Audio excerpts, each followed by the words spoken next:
Tuhan.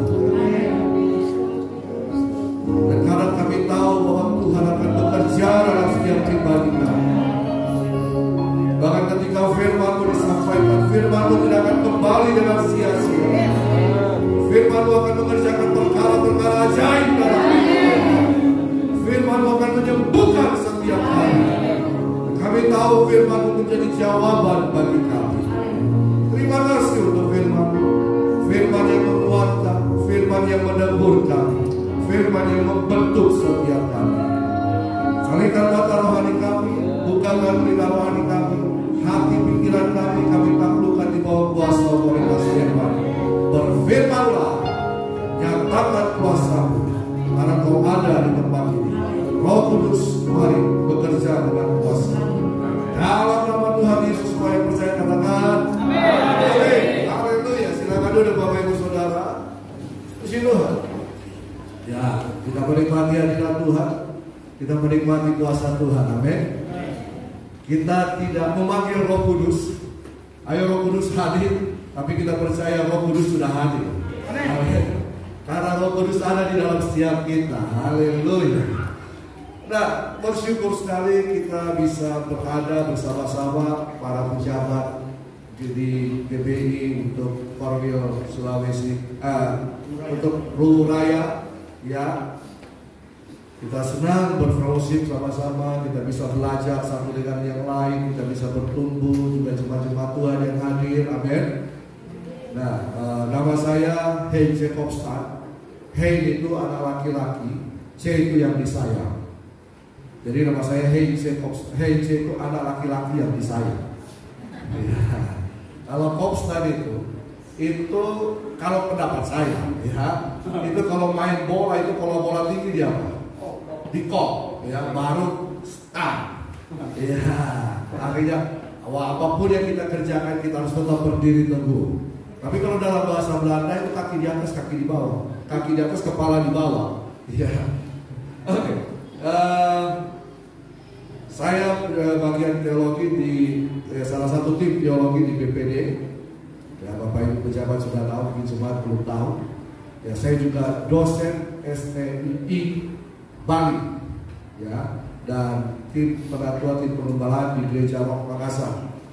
Nah, hari ini kita memperingati tentang Paskah. Perayaan ini selalu diperingati tahun demi tahun, ya, dan kadang-kadang sudah menjadi tradisi.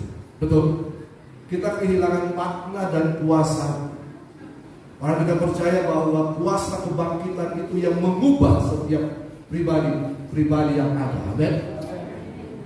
Kuasa kebangkitan itu yang mengubah saya dan saudara. Nah, malam hari ini,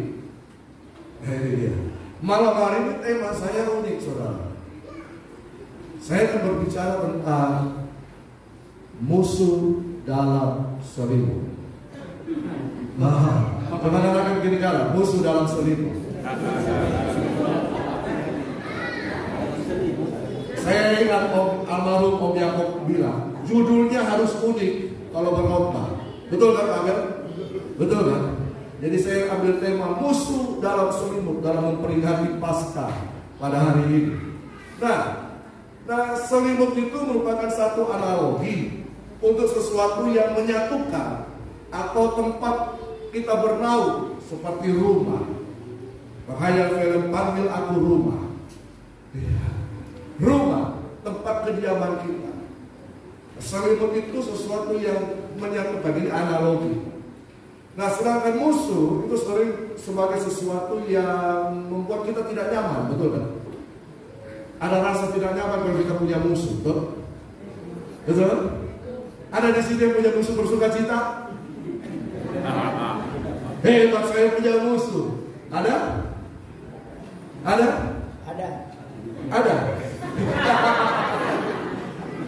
Biasanya itu kalau dalam gereja kalau ada musuhnya, kalau musuhnya datang duduk di depan, dia tidak akan duduk di sampingnya, dia akan duduk di paling ujung sana. Betul kan? Dia akan berusaha untuk tidak bertemu dengan musuhnya. Nah, sedangkan musuh dalam selimut itu bisa diartikan begitu. Ada persoalan Anda dengan orang terdekat, baik itu seperti sahabat, teman, bahkan saudara, atau bahkan pasangan hidup. Oh ya? Pasangan hidup bisa jadi musuh dalam selimut? Bisa. Oh, bukan selimut tetangga, Pak ya? Ya, bukan selimut tetangga. Ya. Nah, jadi begini. Ini unik. Ya, tafsiran kita tentang musuh dalam selimut suatu hal pasti bahwa ternyata musuh itu bisa jadi orang yang terdekat dengan kita. Musuh dalam selimut itu orang yang sangat dekat dengan kita. Makanya Yesus berkata, ada sahabat yang mengangkat kaki bagi dirinya, betul kan? Ya. Nah, orang yang terdekat itu mengangkat kaki bagi dirinya. Bahkan Thomas Hobbes berkata begini, Homo homini lupus, bukan penyakit lupus. Homo homini lupus, manusia itu adalah serigala bagi sesamanya. Manusia adalah serigala bagi sesamanya. Oh, itu kan di dunia, Pak. Di dunia. Tapi bagaimana dalam gereja? Oh, ada binomo tuh. Pernah dengar binomo? Pernah? Ada yang namanya, ada satu perusahaan saya ditawarkan, Pak, itu anak-anak Tuhan di situ. Itu anak-anak Tuhan itu, Pak. Yang kelolain anak-anak Tuhan. Tapi ternyata banyak orang yang bukan jadi sultan, tapi jadi kue sultan. Iya, banyak yang terjebak di situ. Nah, kenapa demikian? Nah, musuh dalam selimut terjadi karena orang itu belum selesai dengan dirinya. Orang itu belum selesai dengan dirinya. Kalau dia belum selesai dengan dirinya, apa yang selalu dia tonjolkan? Ya, gimana Bu? Yang sini pintar sekali. Apa Bu? Keakuan. Aku. Kamu siapa? Apa yang ditonjolkan? Ego. Kamu tidak tahu siapa saya? Maka mari kita kenalan dulu. Iya kan? Kadang-kadang kita seperti banyak seperti itu. Aku. Padahal Tuhan berkata, baiklah kita menjadikan manusia. Betul? Bukan aku, tetapi kita. Tetapi orang-orang yang seperti ini itu belum selesai dengan dirinya. Bahkan ada penelitian mengatakan bahwa akar penyakit daripada masalah sosial itu merupakan masalah diri sendiri yang belum selesai. Kenapa timbul pemberontakan? Kenapa timbul banyak masalah di dalam gereja? Betul? Kita tidak usah bicara dulu di luar, kita bicara dalam gereja, karena kita ada dalam gereja. Ayo. Kalau pendapatnya tidak diterima dalam rapat panitia Paskah, apa yang dia lakukan?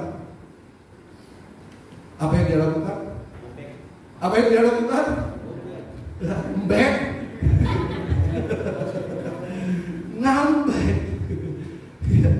Percuma saya itu panitia itu. Saya punya pendapat tidak diterima. Percuma, sia-sia. Sia-sia saya beribadah. Sia-sia saya memberi. Sia-sia saya ikut Tuhan. Sia-sia saya percaya Tuhan. Sia-sia saya melayani Tuhan. Pemimpinku tidak pernah memperhatikan saya. Sia-sia saya tidak mendapatkan sesuatu karena aku. Masalah yang terjadi karena belum selesai dengan diri. Makanya kita harus berhati-hati tentang hal ini. Ego. Apa yang membuat gereja pecah? Setelah diselidiki, ego.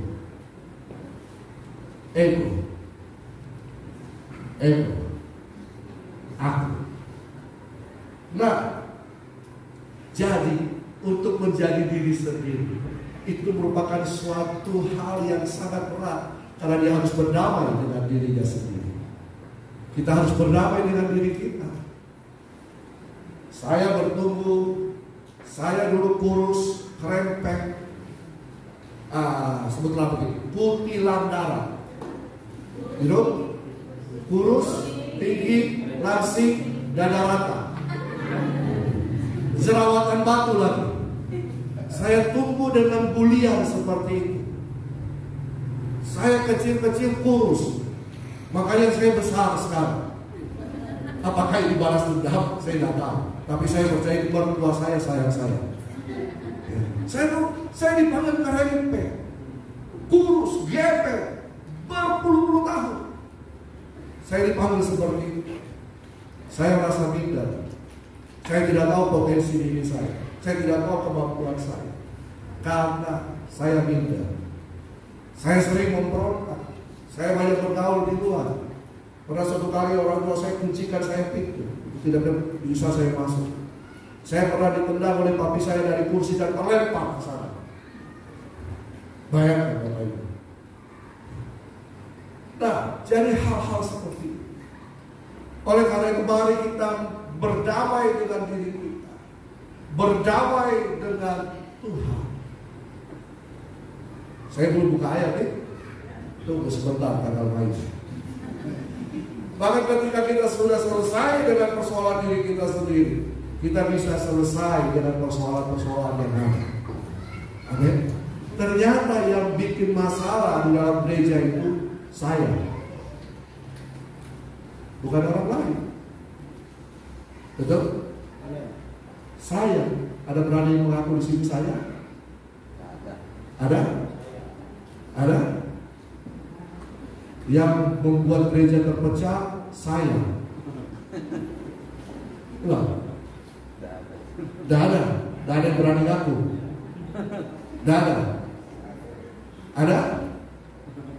Ya, saya atau aku toh. Betul tak? Nah, dari pengalaman ini, mari kita, ini suatu perjuangan. Ya. Nah, Soren Kierkegaard menyerukan begitu. Agar setiap orang menjadi manusia otentik, yaitu menjadi diri sendiri. Kenapa harus menjadi diri sendiri? Karena dengan hal itu kita berani menjadi diri sendiri dan kita bisa berrelasi dengan Tuhan. Ya, kita bisa membangun hubungan dengan Tuhan. Tapi bagaimana kita bisa menjadi diri sendiri?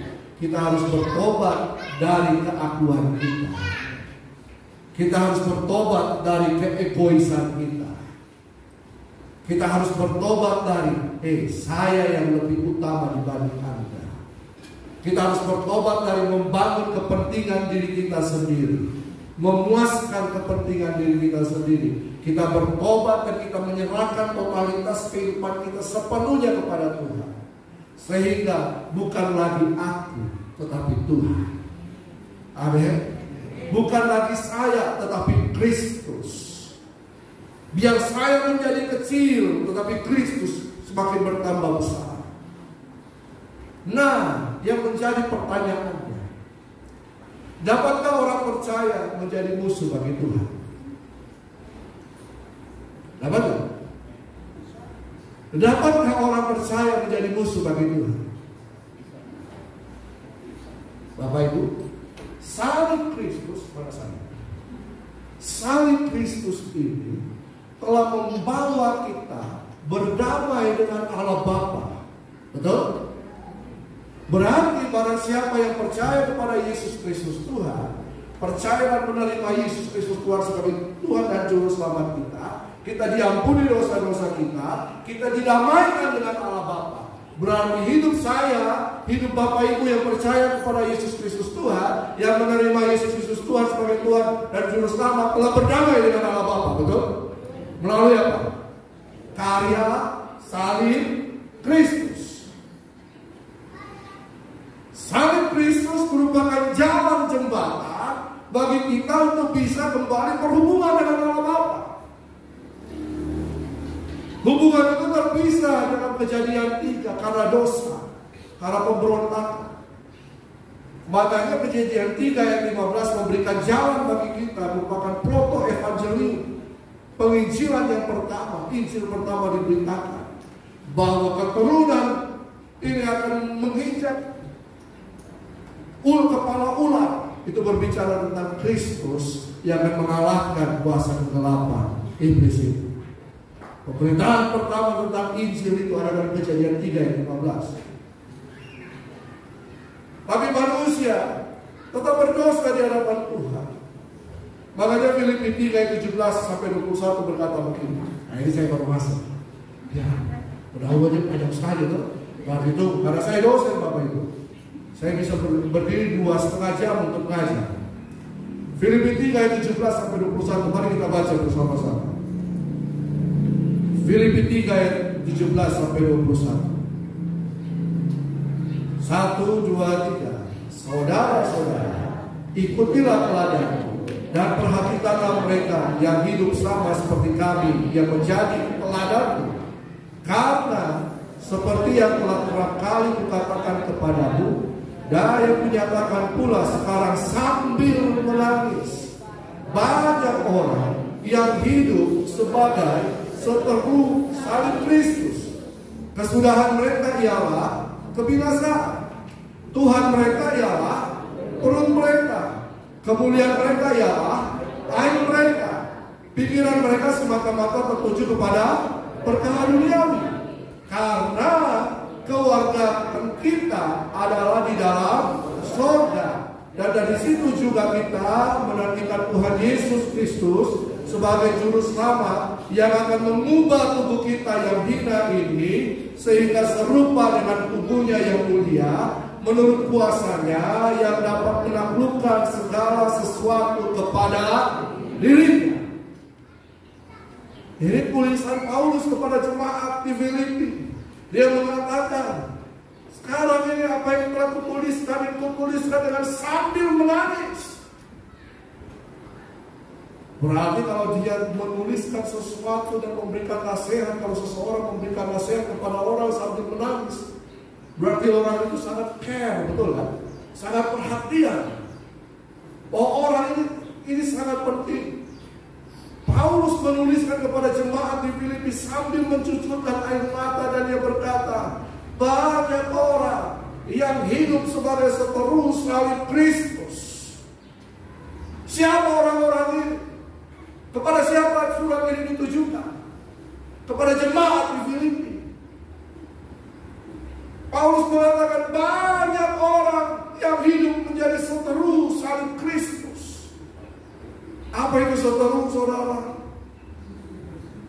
Musuh. Menjadi seteru salib Kristus itu mempunyai pengertian seperti ini, bahwa ada banyak orang yang hidupnya merusak arti kematian Kristus di salib. Banyak orang yang merusak arti kematian Kristus di salib, mempermainkan karya Yesus di kayu salib. Padahal bagi kita, Paulus mengatakan, coba kita baca bersama-sama. Kita baca di 1 Korintus 15 ayat 3 sampai 4.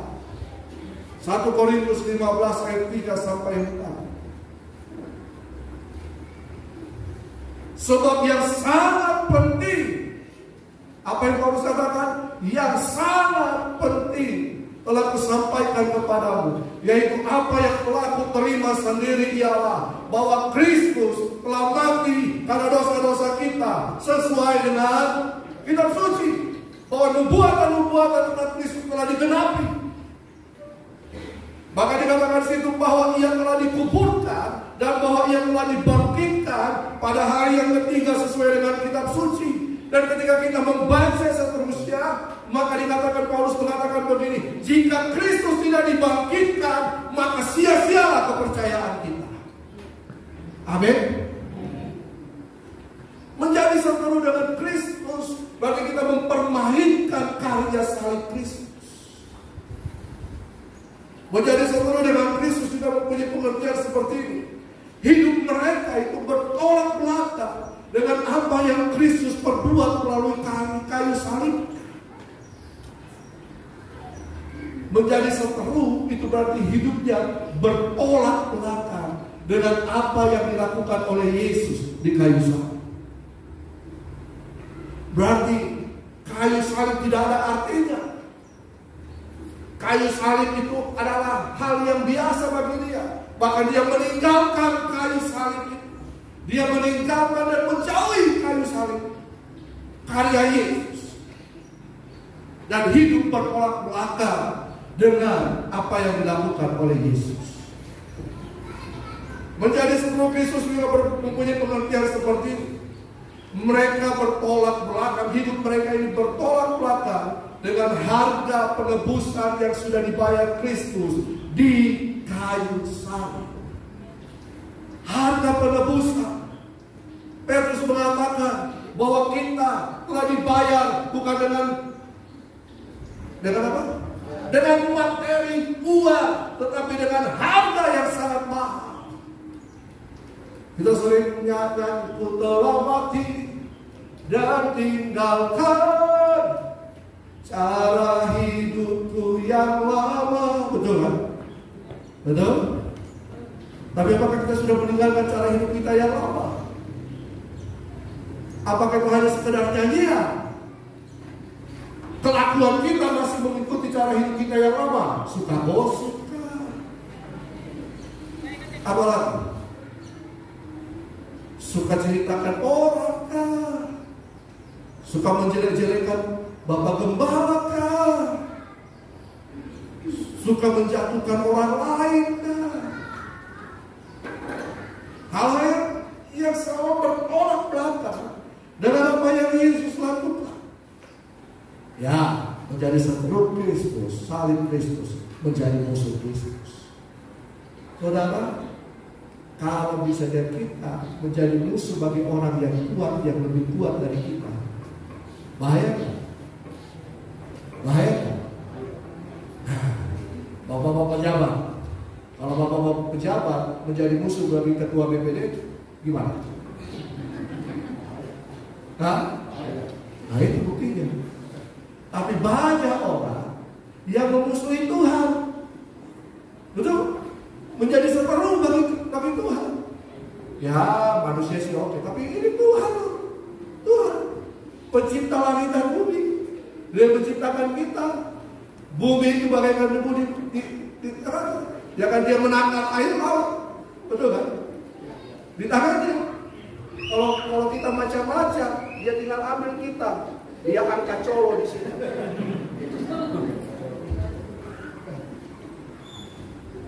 Iya kan? Tapi secara tidak sadar, orang percaya bisa menjadi seteru salib Kristus. Menjadi apa? Waktu saya sampai jam berapa, Pak? Jam 10. Haleluya.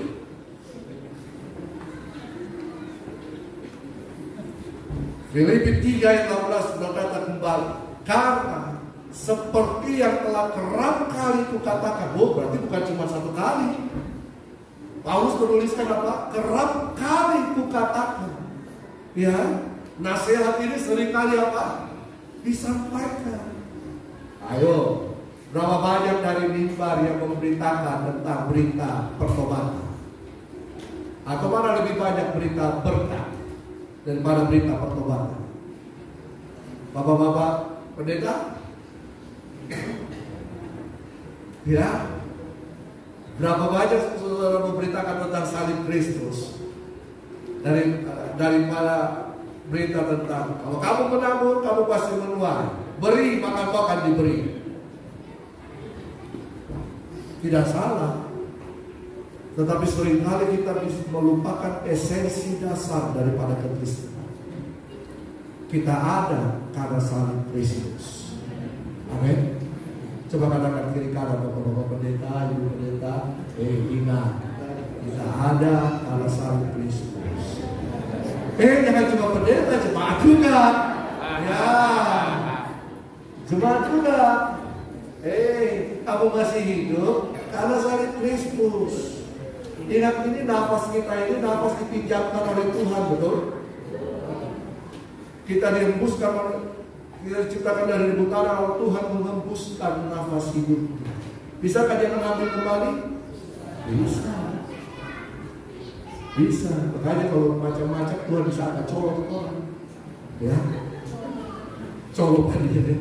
Angkat colo. Makanya kalau baptis orang, kalau ada yang nakal-nakal, kasih nama-nama sedikit. Jangan 10 menit, banyak. Ya. Nah, sekarang saya masuk kepada intinya.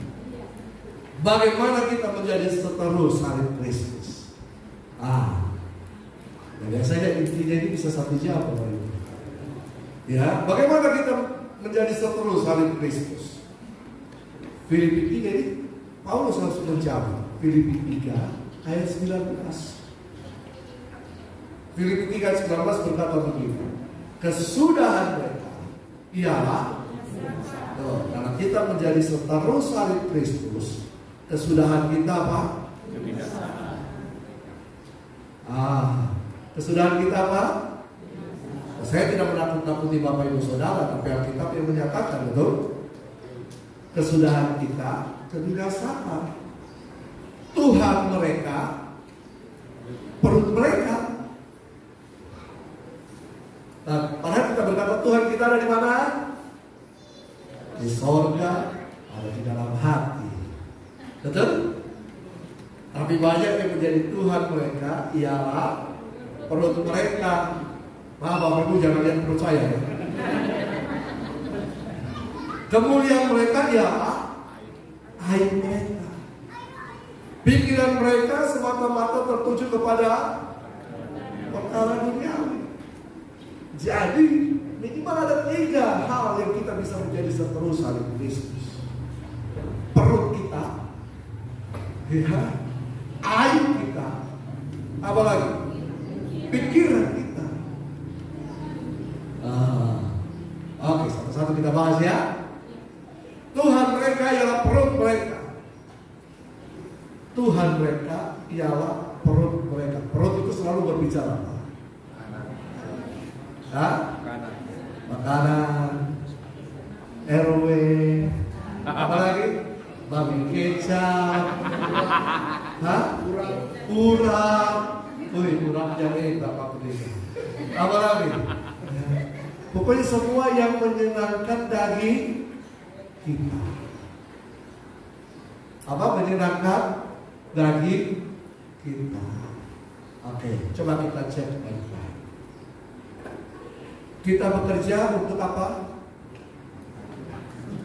Kita bekerja untuk apa? Makan. Apa?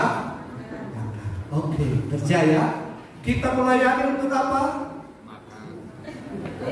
Jujur. Haleluya. Kita melayani untuk apa? Untuk apa? Untuk Tuhan. Untuk Tuhan, benar. Tapi motivasi bagaimana? Kalau untuk Tuhan, untuk Tuhan. Kalau ada jemaat kita yang kemudian berpindah ke gereja yang lain, kita marah tidak? Marah. Kenapa marah? Kenapa marah? Ayo, kenapa marah? Karena dikasih racun. Kasih racun. Wah, ini bukan kepala yang baik. Karena Mengurangi persembahan. kurang pendapatan. Betul? Betul? Betul? Makanya kadang-kadang kalau ada gereja yang lain mau masuk, bisa dihalang-halangi.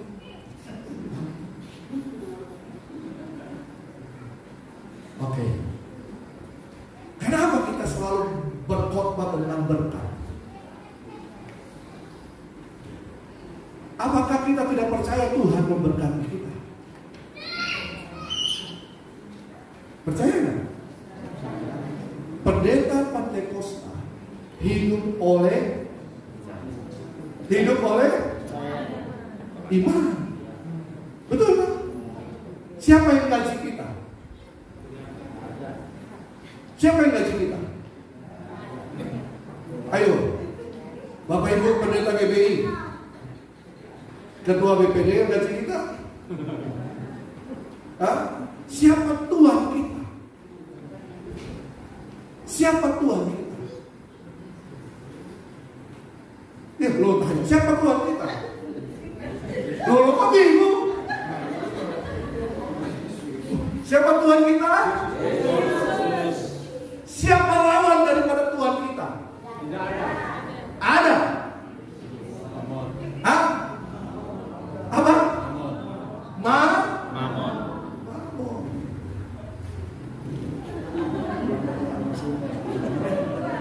Paham maksud saya? Kadang-kadang kita melayani pun kita bisa menjadi seteru salib Kristus.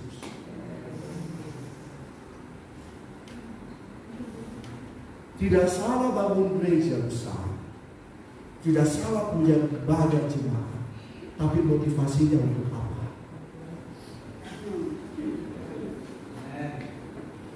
Lu cuma satu yang amin.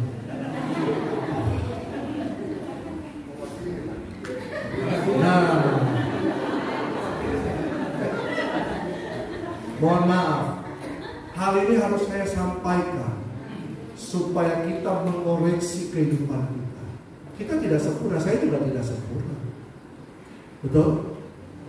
Saya masih banyak kekurangan. Saya ini bukan staf full time. Saya dosen, saya melayani. Tahu dosen artinya apa? Kerja dos-dos, gaji sen-sen. Loh, saya kan dosen dibayar per SKS. Betul kan? Satu SKS itu walaupun saya doktor, saya dihargai 35.000. Banyak tidak? Banyak tidak? Tapi apakah saya tiap hari ngajar? Tidak. Oh, kasihan. Nah, karena itu saya harus khotbah hal ini. Apa yang menjadi motivasi kita melayani? Apa yang menjadi motivasi kita mengembangkan pelayanan? Apa yang menjadi motivasi kita membesuk jiwa-jiwa? Ayo, cek diri kita masing-masing. Amin. Sama seperti Paulus kan, Paulus mengingatkan jemaat di Filipi. Jadi malam hari ini saya juga mengingatkan diri saya dan juga Bapak Ibu Saudara. Jemaat juga ya. Untuk apa kita beribadah? Datang ke gereja. Ayo jemaat. Untuk apa? Hah? Menyenangkan Tuhan atau mau diberkati? Atau mau disembuhkan? Kebanyakan karena salah pengajaran jadi jemaat datang itu hanya mau diberkati. Betul? Ingat Kejadian 1 ayat 28. Coba baca. Kejadian 1 ayat 28. Apa di situ? Kejadian 1, bukan kesudahan mereka yang bilang saya. Kejadian 1. Allah memberkati mereka, baru Allah memberikan tugas dan yang berada cuti tugas kan? Tapi sebelumnya disertai dengan apa? Berkat. Berarti Tuhan itu tidak main-main dengan pekerjaannya. Amin. Amin. Amin.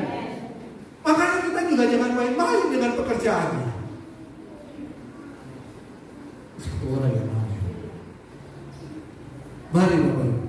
Ini baru satu poin. Roma 8 ayat 7. Roma 8 ayat 7. Sebab, mari kita baca sama-sama. 1, 2, 3. Sebab keinginan adalah perseteruan terhadap Allah, karena ia tidak takut kepada hukum Allah.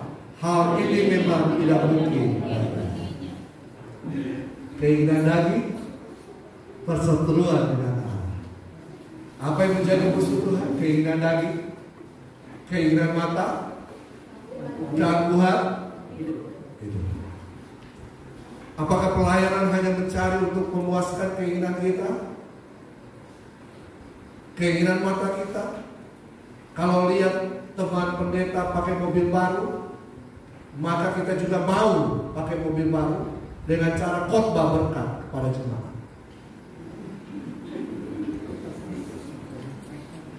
Belilah maka kau akan diberi. Bayar perpuluhan supaya masuk surga. Ada yang begitu? Extra collector. Extra collector. Bawa proposal. Keliling bawa proposal. Bikin malu Tuhan. Ya. Yang kedua, kemuliaan mereka ialah aib mereka. Apa itu aib? Apa itu aib, Bapak Ibu? Hal yang memalukan. Betul? Dulu aib itu selalu ditutupi kan? Betul? Sekarang aib justru diubah. Ayo, ada tidak yang bangga kalau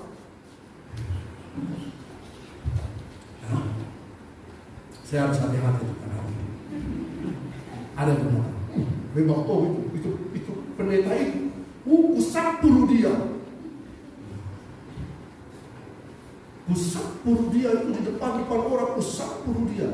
Nonton, rasa-rasanya mau pukul dia. Ada yang pernah begitu? Tidak ada di sini, Pak. Tidak ada di sini. Tapi dia bangga dengan perbuatannya kan? Dia bangga dengan perbuatan. Ini aib kan? Oke, itu contoh. Tapi ada juga orang yang mengumbar aib orang lain sebagai kebanggaan. Oh, bukan saya, tapi dia. Hei, kau tahu? Itu salah. Wih, jatuh dalam dosa. Itu pendeta itu jatuh dalam dosa. Apakah ini benar di hadapan Tuhan?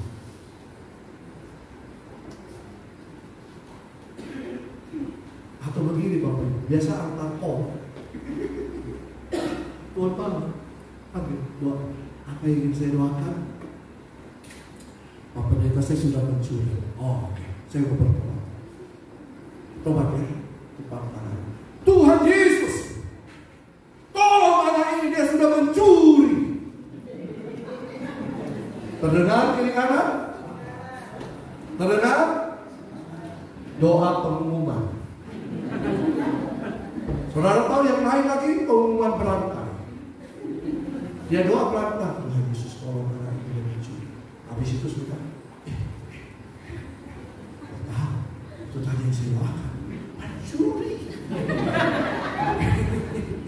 Kau tahu itu yang saya doakan. Mencuri. Padahal yang dia umbar cuma dia sendiri.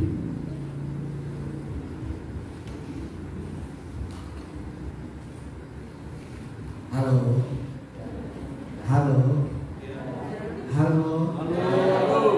Biasanya kalau kita konseling orang, itu biasanya diceritakan di mana? Di mana tempat ceritanya?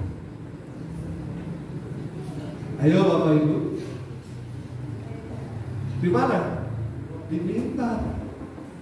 Saudara tahu, kemarin itu saya konseling orang, korslet. Itu suami istri mau bercerai, tapi saya tidak usah bilang namanya. Tapi Bapak Ibu tahu orangnya.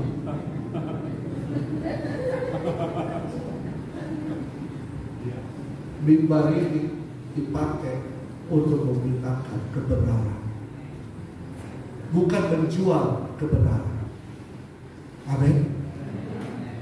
Dipakai untuk apa? Memberitakan, bukan menjual kebenaran.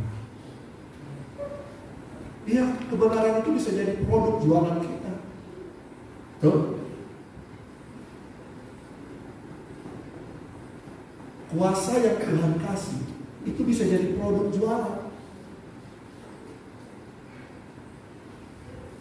Oh, saya sudah menyembuhkan banyak orang sebenarnya. Siapa yang menyembuhkan? Dia atau Tuhan? Kita ini Tuhan atau hamba? Tapi seringkali kita tinggikan, yang kita tinggikan diri sendiri. Menjadi seterus salib Yesus. Oke, yang ketiga, saya udah sampai yang deh. Bapak Ibu yang masih lapar, masih ada. Yang ketiga, pikiran mereka semata-mata tertuju kepada perkara. Pikiran mereka semata-mata tertuju kepada perkara duniawi. Apa itu duniawi? Terjemahkan saja. Saya cuma menekankan di sini pikiran ini. Pikiran ini yang mengendalikan kehidupan kita. Tubuh kita ini itu hamba dari pikiran kita. Apa yang kita pikirkan, itu yang akan kita lakukan. Setuju? Setuju? Apa yang kita pikirkan, itu yang kita lakukan. Kalau kita mengisi pikiran kita dengan hal-hal yang misalnya porno, maka yang kita lakukan, yang kita perkatakan seperti yang kita pikirkan. Kalau kita memikirkan istri orang, maka kita akan berusaha untuk mewujudkannya.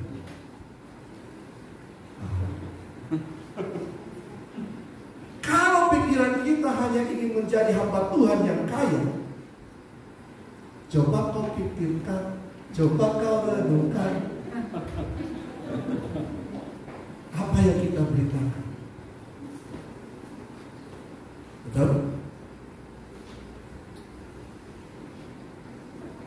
Oleh karena itu, sebagai hamba-hamba Tuhan dan jemaat sama-sama, karena tidak ada satupun yang kebal terhadap dosa.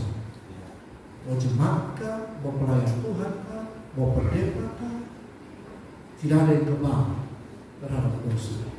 Jaga pikiran kita. Pikiran ini medan tempur terbesar. Bukan perang yang lagi berperang itu, apalagi perang dunia, pertempuran yang terbesar. Di sini mau kita mengikuti keinginan daging atau keinginan roh,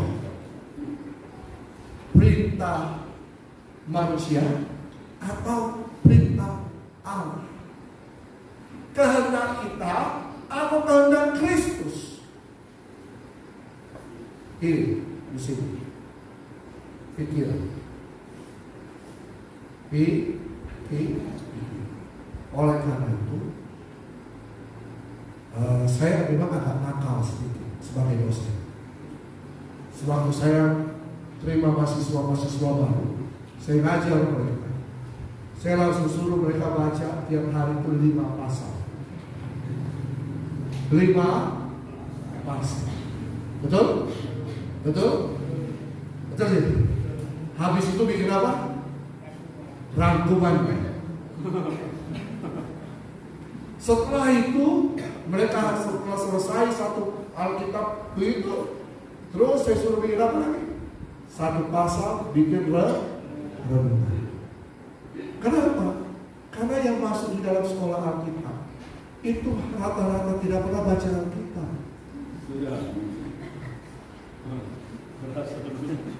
Coba periksa sekarang di STT. Adakah mereka mahasiswa yang membaca Alkitab rutin? Tapi bangga, saya hamba Tuhan, saya keluaran STT. Tapi isinya belajar. Terus jadi apa? Kita bisa jadi pendeta. Karena kita selalu merasa sebagai pendeta lebih tinggi dari jemaat. Kita merasa lebih rohani. Kita yang punya surga.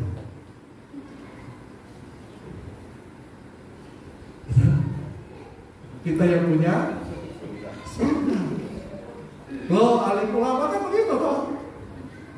Bapak Ibu alim ulama tidak? Ahli Taurat. Ahli Taurat. Lah ahli Taurat orang Farisi rasanya yang punya surga kan? Betul kan? Nah, mari kita isi pikiran kita dengan firman Tuhan. Amin. Sehingga yang terjadi, nah ini dia, kita tidak bisa saling menyalahkan satu dengan yang lain. Karena kita ingin memuaskan kepentingan. Filipi. Ayat terakhir.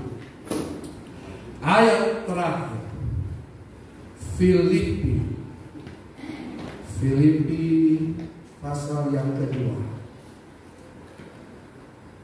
Ayat 1 sampai yang ke-11. Inilah teladan Yesus. Kenapa Pak? Ketawa-ketawa? Panjang ayatnya? Panjang. Haleluya. Haleluya. Di sini mohon maaf kalau mau pelayanan hari Minggu kapan buka Alkitabnya? Atau tinggal ambil Alkitab pergi di atas mimbar. Lalu Tuhan kau mau bicara apa hari ini? Ya buka halaman kosong di tenda. Oh Bapak Ibu Jemaat, Tuhan tidak mau berbicara hari ini. Mari kita berikan persembahan dan pulang. Coba Filipi pasal 2 ayat 1. Di situ ada apa judulnya? Nasihat supaya bersatu dan merendahkan diri seperti Kristus. Jadi kita baca sama-sama ya. 1, 2, 3. Jadi karena dalam Kristus ada nasihat, ada penghiburan kasih, ada persekutuan roh, ada kasih mesra dan belas kasihan. Karena itu sempurnakanlah sukacitaku dengan ini. Hendaklah kamu sehati sepikir dalam satu kasih, dalam satu jiwa, satu tujuan, dengan tidak mencari kepentingan sendiri atau puji-pujian yang sia-sia. Sebaliknya, hendaklah dengan rendah hati yang seorang menganggap yang lain lebih utama daripada dirinya sendiri, dan janganlah tiap-tiap orang hanya memperhatikan kepentingannya sendiri, tetapi kepentingan orang lain juga.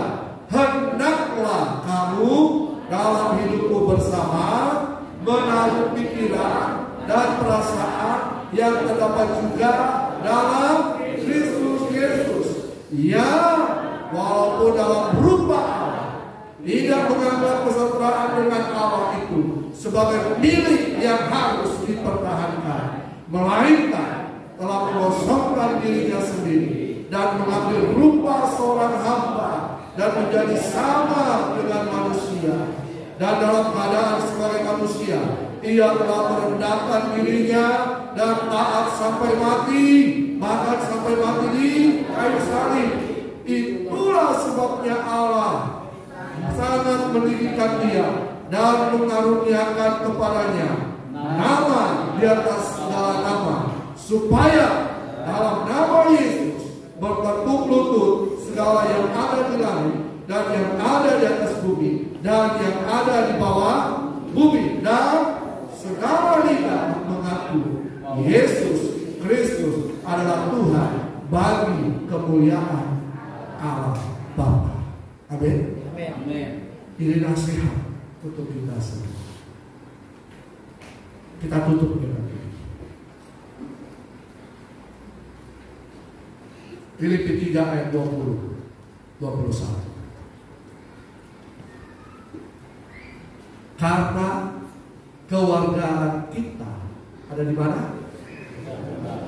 Kita hanya pendatang di muka bumi. Amin.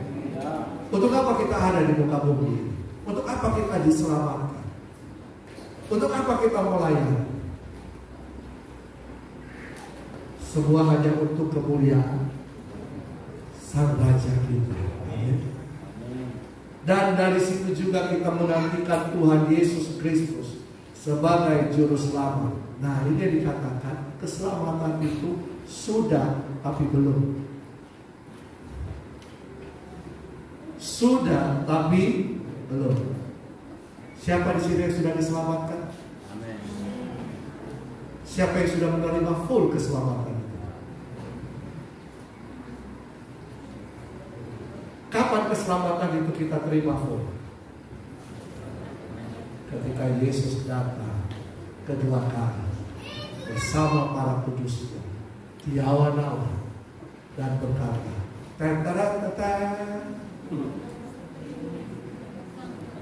sangkakala terpuji, maka orang-orang mati kubur-kubur akan dibangkitkan dan kita akan diubah. Ayat ke-21 yang akan mengubah tubuh kita yang hina ini sehingga serupa dengan tubuhnya yang mulia menurut kuasanya yang dapat menaklukkan segala sesuatu kepada dirinya. Tapi hidup kekal itu harus dimulai dari sekarang. Paulus mengatakan tetap kerjakan keselamatan. Tipuan iblis bagi kita adalah kita selalu berpikir tentang kekekalan. Betul? Tapi lupa berpikir tentang bumi kita. Ingat tadi di Filipi, supaya siapa yang mengaku percaya Yesus diselamatkan. Amin. Sudah, urusan kekal itu kita kerjakan dulu di sini. Kekekalan itu sudah tersedia bagi kita. Karena itu kerjakan keselamatan kita. Karya salib Kristus itu sungguh luar biasa. Dan yang terakhir, katakan kiri kanan, jangan jadi seteru salib Kristus. Amin. Amin. Amin. Amin. Terima kasih Tuhan Yesus. Terima kasih.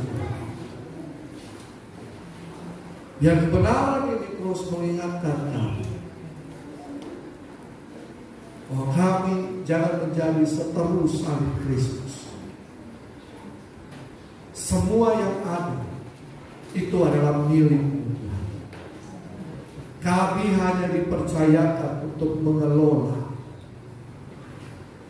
Semua yang kami layani itu bukan milik kami. Itu adalah domba-domba yang Tuhan percayakan kami gembalakan. Jiwa-jiwa yang ada itu bukan karena kami, tapi karena Tuhan yang membawa datang sehingga kami bisa bersekutu bersama-sama. Ampuni kami Tuhan kalau kami telah menjadi seteru salib Kristus ketika kami tidak menyadarinya. Ampuni kehidupan kami. Ampuni kami Tuhan. Ampuni kami. Biar kami berpura-pura Yesus yang semakin bertambah-tambah. Biar kami melayani Sang Raja dengan kemurnian hati kami.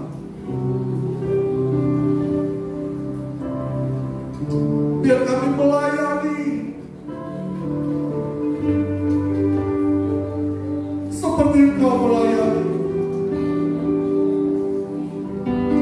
Ampuni kami. Ampuni kami. Ampuni kami. Seringkali kami tidak sadar kami membangun pelayanan untuk memuaskan ego kami.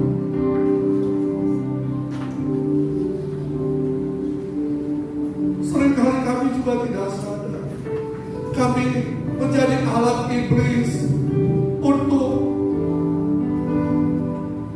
menjatuhkan teman-teman sejawat kami.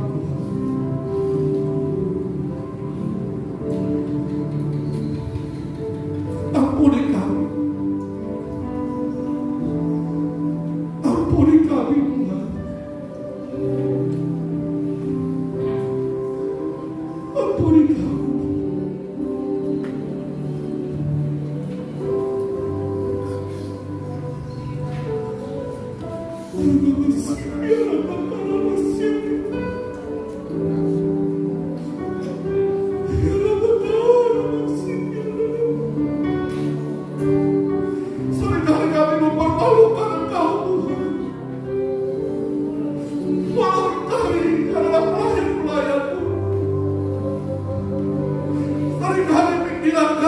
meragukan kuasa-Mu, Tuhan.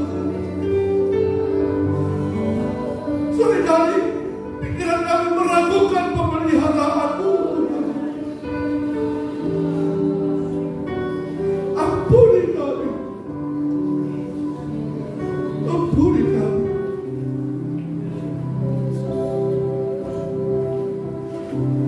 Ampuni kami. Seringkali kami menjadi hakim bagi orang